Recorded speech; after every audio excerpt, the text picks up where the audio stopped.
اہتمام کرنا چاہیے۔ اب فتنوں کی نشانیاں کیا ہیں؟ ایک حدیث میں رسول اللہ صلی اللہ علیہ وسلم نے فرمایا اذا التقى المسلمان، کہ جب دو مسلمان یا دو مسلمانوں کی جماعتیں آپس میں لڑائی کریں، ایک دوسرے کو قتل کرنے پر تیار ہو جائیں، تو رسول اللہ صلی اللہ علیہ وسلم نے فرمایا کہ فالقاتل والمقتول کلاہما فی النار، کہ قتل کرنے والا اور مقتول جس کو قتل کیا گیا ہے وہ دونوں جہنمی ہوں گے۔ صحابہ کرام نے پوچھا کہ یا رسول اللہ صلی اللہ علیہ وسلم، قاتل کا جہنمی ہونا تو ظاہر ہے کہ اس نے اپنے مسلمان بھائی کا ناحق خون بہایا ہے، مقتول کیوں جہنمی ہوگا؟ تو رسول اللہ صلی اللہ علیہ وسلم نے فرمایا کہ وہ بھی اپنے مسلمان بھائی کو قتل کرنے کے ارادے سے نکلا تھا، وہ بھی اپنے ساتھ اسلحہ لے کر آیا تھا کہ میں اس کو قتل کروں گا، اس کا وار نہیں چلا، وہ قتل کرنے سے پہلے قتل ہو گیا، لیکن اس نے جو پکا ارادہ اور عزم کیا تھا کہ میں اپنے مسلمان بھائی کو قتل کروں گا، اس کی وجہ سے وہ بھی جہنم میں۔ اور ایک حدیث میں رسول اللہ صلی اللہ علیہ وسلم نے فرمایا کہ قیامت کے نزدیک حرج زیادہ ہوگا۔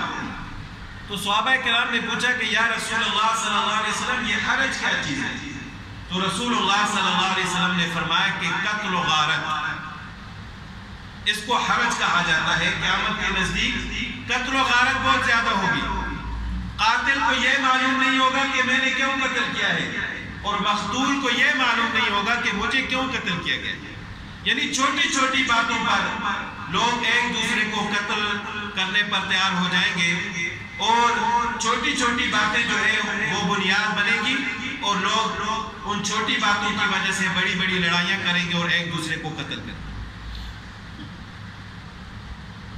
اسی طرح ایک حدیث میں حضرت حذیفہ رضی اللہ تعالیٰ عنہ نے فرمایا کہ رسول اللہ صلی اللہ علیہ وسلم نے فتنوں کی دور کی 72 نشانیاں بیان فرمائی کہ یہ 72 نشانیاں ہیں، جب یہ ظاہر ہو جائیں یا ان میں سے کوئی ایک بھی ظاہر ہو جائے تو وہ زمانہ اور وہ دور فتنوں کا زمانہ ہوگا۔ ان میں سے چند ایک یہ ہے کہ لوگ نمازوں کو ضائع کریں گے، نمازوں کی حفاظت نہیں کریں گے، کبھی پڑھ لی کبھی نہ پڑھی، وقت ملا تو پڑھ لی، لیکن اس کا اہتمام نہیں کریں گے کہ اپنے وقت سے وقت نکال کر نماز کے لیے جائیں۔ لوگ امانت میں خیانت کریں گے،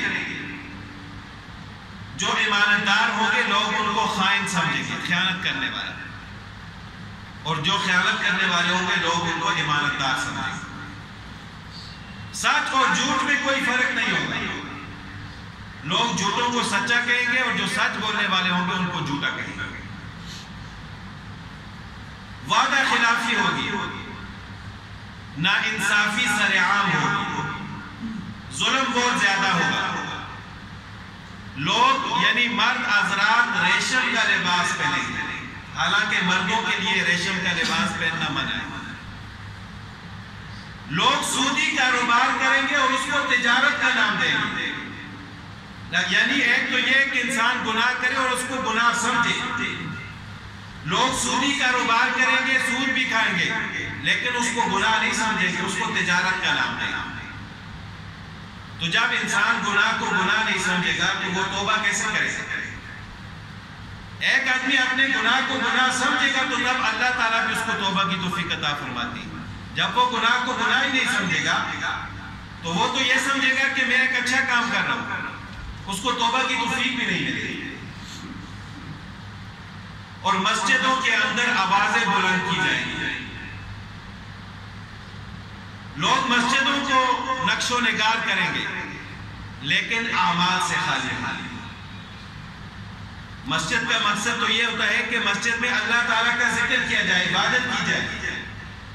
اصل مقصد کو چھوڑ کر لوگ مسجدوں میں نقش و نگار زیادہ کریں گے، لیکن جب اعمال کی باری آئے گی تو اعمال میں سست ہوں گے۔ اور مرد حضرات عورتوں کی نکالی کریں گے اور عورتیں مردوں کی نکالی کریں گے۔